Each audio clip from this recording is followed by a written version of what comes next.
안녕하십니까?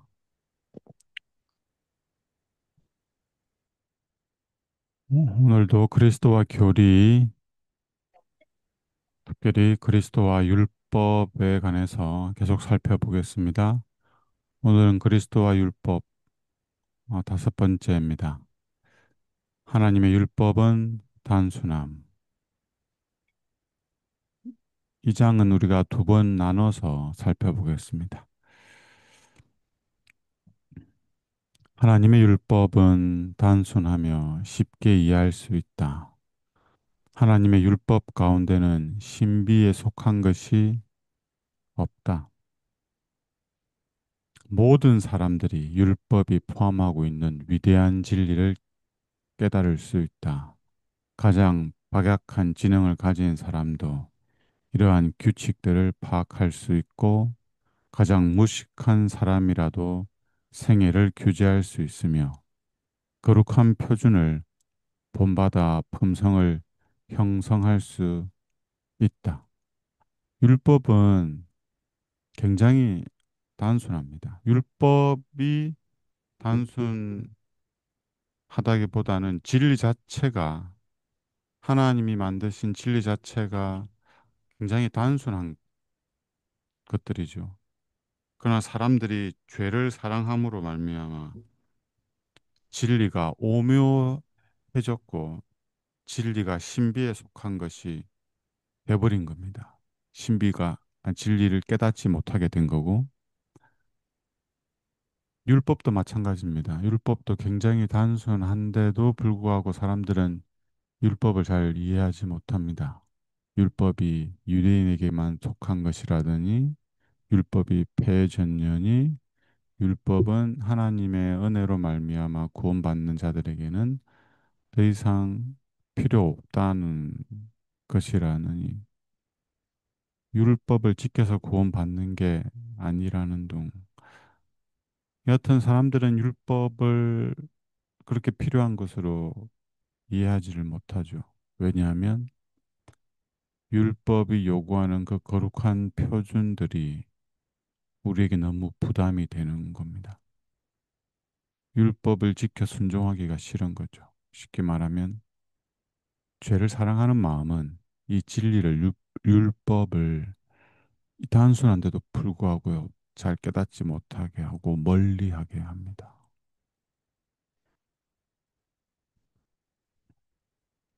만약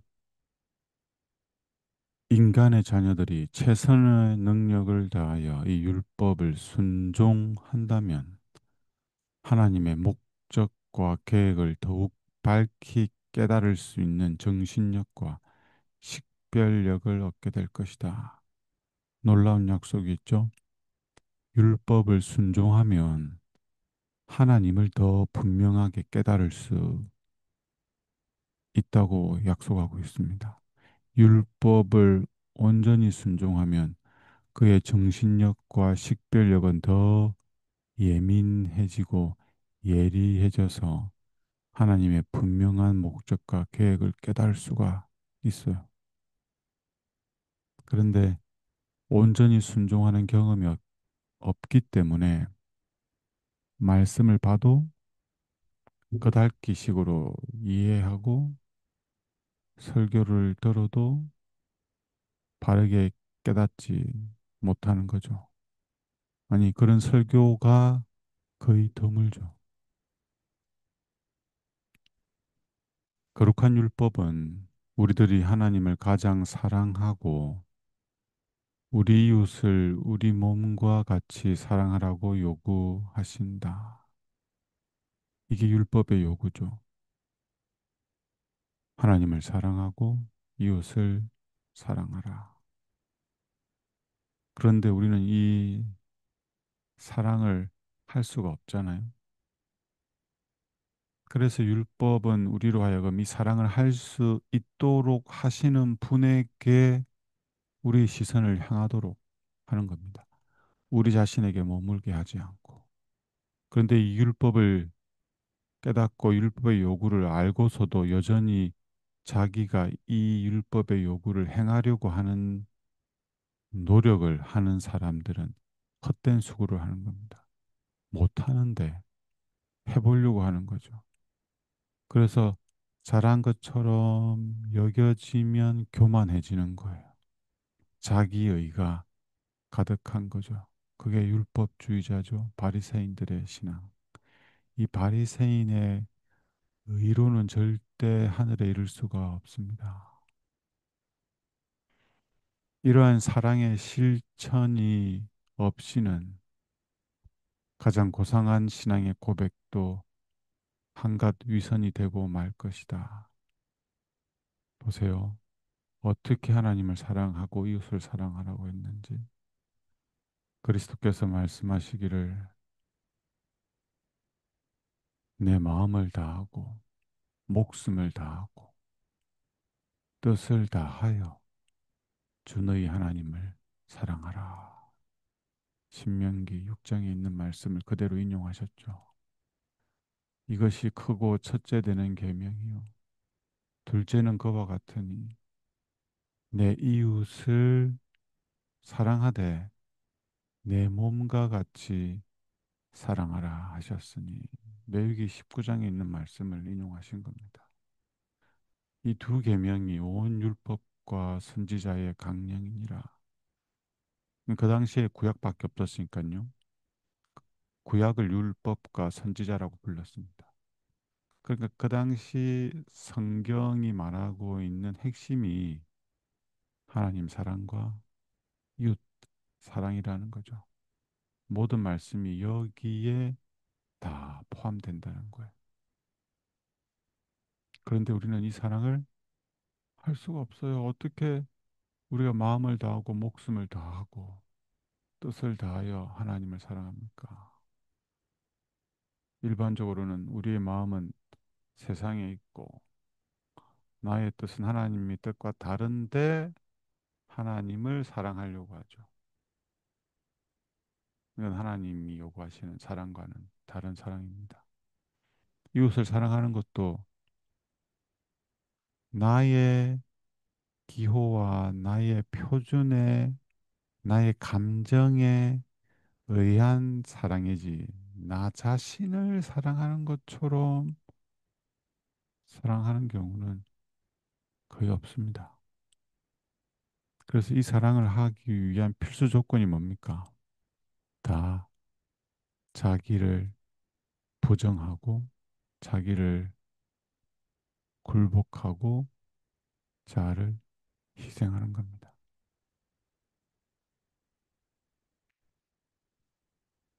율법은 완전한 순종을 요구한다. 율법은 다른 순종이 요구될 수가 없습니다. 순종은 완전한 순종이거나 불순종밖에 없지. 순종인데 좀 불완전한 순종이거나 거의 순종이거나 이런 게 있습니까? 선악을 알게 하는 나무 열매를 거의 따먹지 않는 게 있습니까? 따먹거나 따먹지 않지지. 아슬아슬하게 따먹지 않았다. 진짜 아깝게 따먹었다. 이런 거 없잖아요.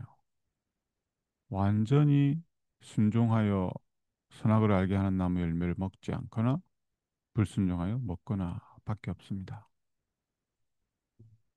야고보는 이 사실을 잘 알죠. 누구든지 온 율법을 지키다가 그 하나에 그치면 모두 범한 자가 된다. 왜 그렇습니까? 율법은 앞서 살펴본 것처럼 그 원칙이 사랑입니다. 사랑. 하나님을 사랑하고 이웃을 사랑하는 거죠. 그런데 어떤 분야에서는 사랑을 하고 어떤 분야에서는 사랑이 안 되고 어떤 범위에서는 사랑을 하고 어떤 범위에서는 사랑이 안 될 수는 없는 거예요. 하나님의 이름을 망령되이 일컫지 않고 안식일을 거룩히 지키면서 우상을 만들고 우상에게 절하는 경우는 없다는 거예요. 왜냐하면 하나님을 사랑함으로 하는 것들이기 때문에 다 하나님을 사랑함으로 순종이 되는 거죠. 부모를 공경하고 살인하지 않는데 간음은 하고 거짓말은 하고 이웃의 소유를 탐내는 건 못한다? 이런 것도 있을 수가 없죠. 사랑은 모든 것을 행하게 합니다. 하지 못하는 이유는 사랑이 없기 때문이죠. 하늘에 계신 하나님께 대하여 불충성하지 않고는 열 계명 가운데 단 하나도 범할 수 없다. 하나님께 충성한 결과가 모든 계명에 대한 순종으로 나타난다는 거죠. 하나님께 충성하지 않는 결과는 열 계명 가운데 하나라도 불순종하는 것으로 나타납니다. 특별히 우리는 인간관계 속에서 지켜야 할 그 여섯 가지 계명을 순종하기 위해서는 하나님과의 관계 속에서 순종해야 할 첫 번째부터 네 번째 계명이 먼저 순종되어져야 합니다. 먼저 하나님과의 사랑의 관계가 회복되어야 나머지 인간관계 속에서의 계명들도 순종될 수가 있습니다. 율법의 요구에 대한 가장 작은 이탈 행위라 할지라도 무시하거나 고의적인 범죄를 하는 것은 죄이며 모든 죄는 죄인으로 하나님의 진노를 받게 된다. 죄를 너무 가볍게 여기는 경우가 있습니다. 죄는 죄입니다. 그게 크든 작든 모든 죄는 하나님이 미워하시고 증오하십니다. 그 죄로 인하여 우리는 심판을 받게 될 것입니다. 오직 순종만이 고대 이스라엘이 하나님의 각별하신 은총을 받는 백성이 되게 한 약속의 성취를 받는 조건이었다. 하나님이 이스라엘 백성을 출애굽하면서 언약을 맺으셨죠. 근데 항상 내가 너희 하나님이 되고 너희가 나의 백성이 되는 조건을 말씀하셨습니다. 그게 뭐냐면 하나님의 계명에 순종하는 것입니다. 이게 하나님의 백성이 되는 조건이면서 동시에 구원의 조건이기도 합니다. 영생의 조건. 그런데 대부분 이 사실을 망각하고 있죠. 그 율법에 대한 순종은 히브리인들에게 한 것처럼 오늘날에도 개인들과 국가에게 놀라운 축복을 가져올 것이다. 하나님께서 우리에게 하나님의 율법을 순종하라고 요구하는 것은 우리에게 짐을 짊어 지우려고 하는 게 아니에요. 우리에게 족쇄를 씌우려고 하는 것도 아니고 우리를 행복하게 하려고 우리에게 참된 평안과 쉼과 안식을 주기 위해서 참된 기쁨을 주기 위해서 율법에 순종하라고 하신 겁니다. 우리가 율법에 순종할 수 있는 상태에 있다면 우리는 절대 평안과 안식을 잃어버리지 않을 겁니다. 절대 기쁨을 잃어버리지 않을 거예요. 그런데 우리는 이 율법을 순종할 수 없는 상태에 있기 때문에 항상 갈등하고 불안하고 분노하고 기쁨이 없죠.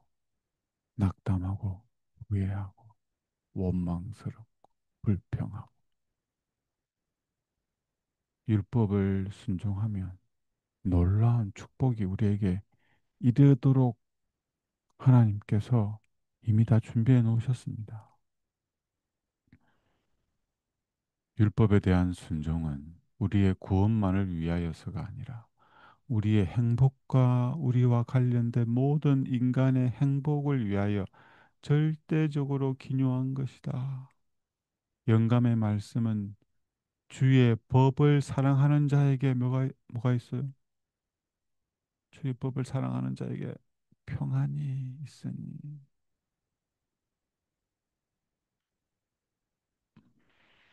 저희에게 장애물이 있습니까? 없습니까? 없죠.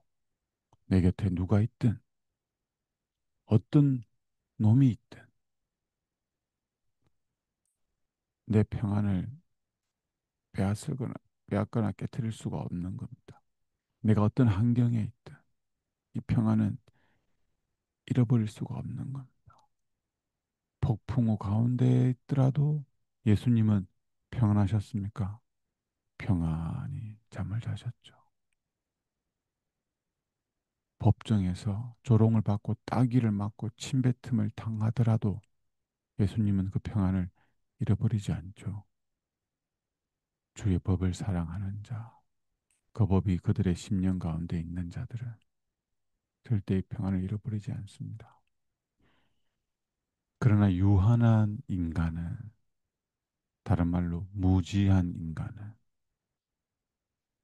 무식한데 유식한 척하는 인간들, 예수님 당시 바리새인들, 랍비, 대제사장들,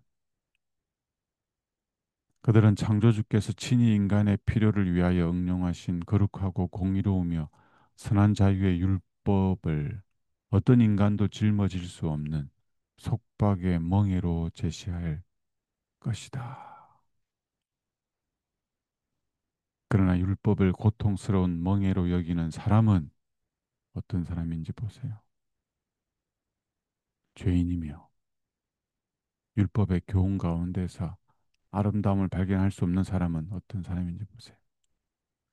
율법을 범한 사람이다. 로마서 8장 7절 있는 말씀입니다. 육신의 생각은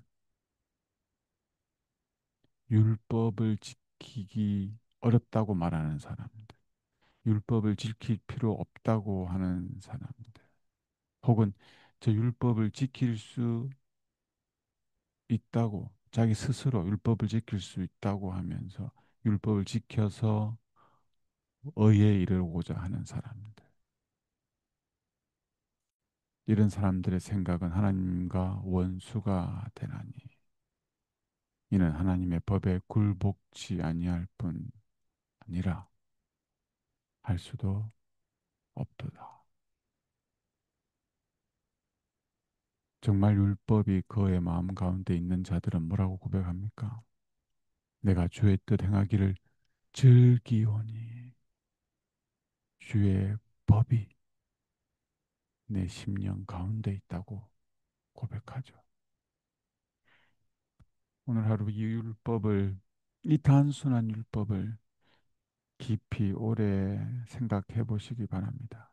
그리고 이 율법과 나의 상태를 비교하여서 아, 내가 율법을 지키지 못했구나. 율법을 지킬 수 없구나. 이 사실을 다시 깨닫고 우리의 구원자이신 예수님께로 나아가는 저 여러분이 되길 바랍니다. 말씀 생각하시면서 기도, 개인 기도 하도록 하겠습니다.